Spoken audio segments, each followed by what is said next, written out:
We often quote Matthew 18:20 as a promise of presence, but it's more than a poetic reassurance. It's a map to where God manifests in human dynamics. The Greek for midst is mesos, meaning the center, the middle, the in-between.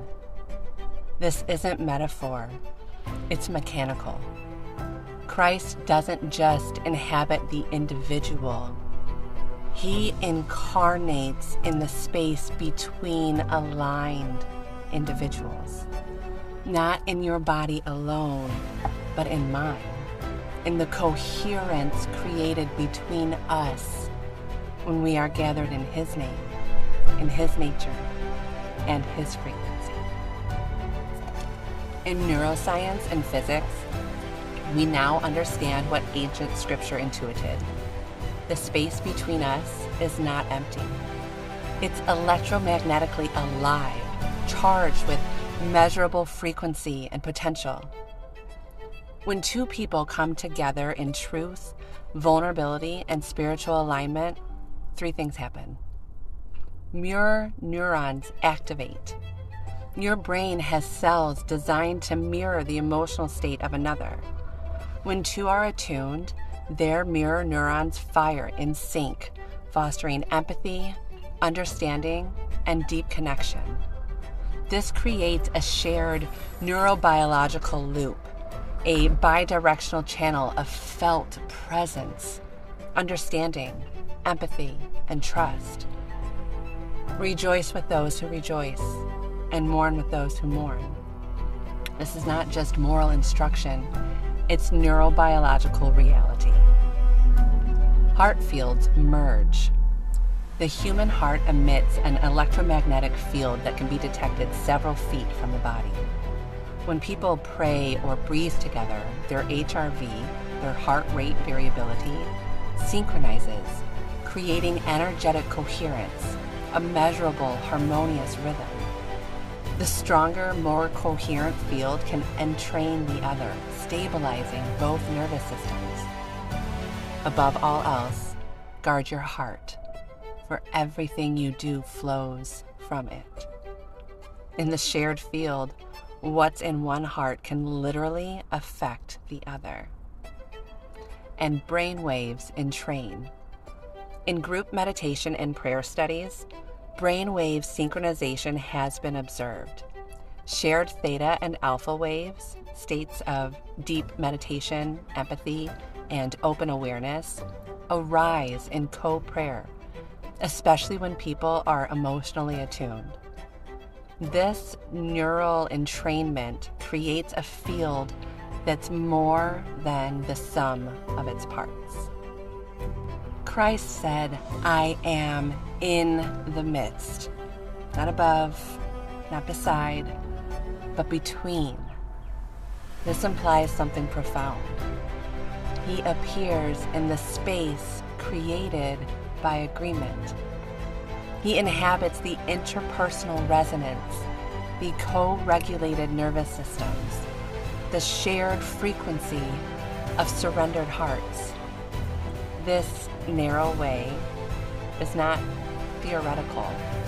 It's neurological and spiritual territory. The place between your prayer and mine, the breath between your confession and my compassion.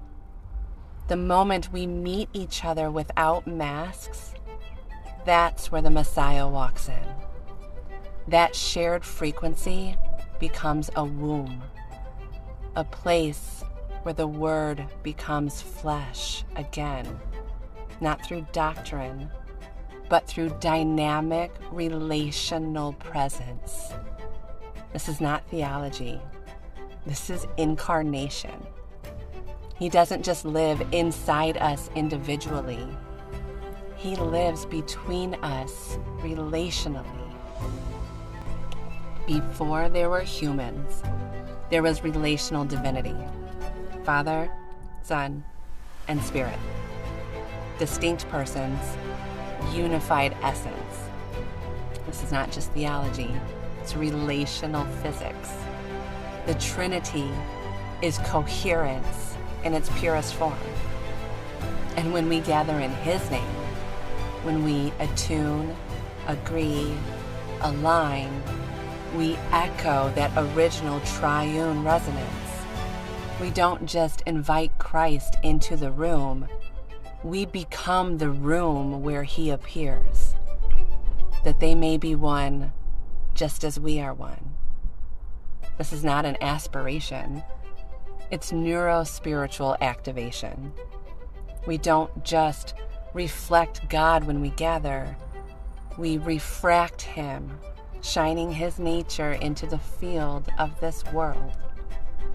This is especially important in trauma recovery. Trauma is stored in the nervous system as fragmentation and dysregulation. But healing doesn't happen in isolation. It happens in attuned, co-regulated presence, when one person's calm presence gives another permission to settle. When two or more are gathered in His name, that name becomes a neural balm, a frequency of rest, a regulator for the dysregulated. You become a sanctuary for someone else's storm. When two nervous systems harmonize, when safety is restored through connection, the body begins to remember, I am not alone. I am not in danger. I am held. This is why group prayer, intercession, and eye-to-eye confession have such power. They regulate the body, rewire identity, and restore Christ consciousness through relational truth. This is what it means when we are told to go forth and multiply, not just biologically, not just through flesh and offspring, but through the sacred energy exchange of two attuned in truth, two gathered in love, two surrendered in name.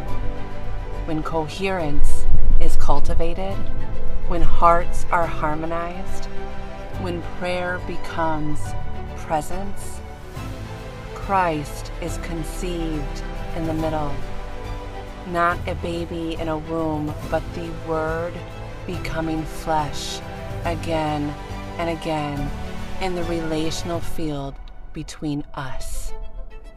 To multiply is to magnify Him, to reproduce divine presence in every sacred union where spirit meets spirit.